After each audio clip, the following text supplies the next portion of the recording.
थाळीची सुरुवात आपण या छानशा सुंदरशा दिसणाऱ्या फुलक्यांनी करूया। 2 फुलके त्याला तेल लावलेलं आहे। त्याच्यानंतर त्यांनी आपल्याला ही भाकरी दिली आहे, त्याच्यावरती ही पुरी आहे। मला ही पुरी आपण विचारून घेऊया की पुरी कसली आहे। मसाला पुरी दिसते, पापड दिलाय, फरसाणमध्ये त्यांनी हा छोटा एक समोसा दिलाय। त्याच्यातलं फिलिंग काय आहे ते आपण नंतर बघून घेऊया। हा इथे ढोकळा दिलेला आहे। मी असं ऐकलंय की जो पांढरा असतो तो ढोकळा आणि जो पिवळा असतो तो म्हणजे खमण। आणि भाज्यामध्ये आपण बघूया काय काय आहे।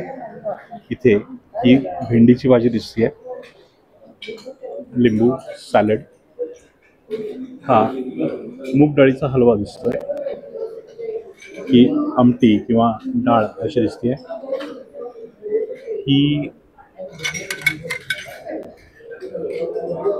ही पण एक प्रकारची डाळच दिसते, घट्ट दिसते थोडी, खाल्ल्यावर कळेल आपल्याला दोघांमध्ये फरक काय आहे। ही एक पनीरची भाजी दिसते,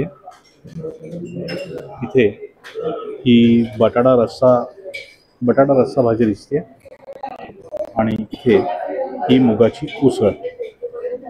आपल्याला जे नमकीन किंवा फरसाण दिलंय त्याच्यासोबत ही पुदिन्याची आणि गोड चटणी, अशा पद्धतीने ही आपल्यासमोर ही थाळी दिसते। खूप छान भरलेली अशी ही थाळी आहे।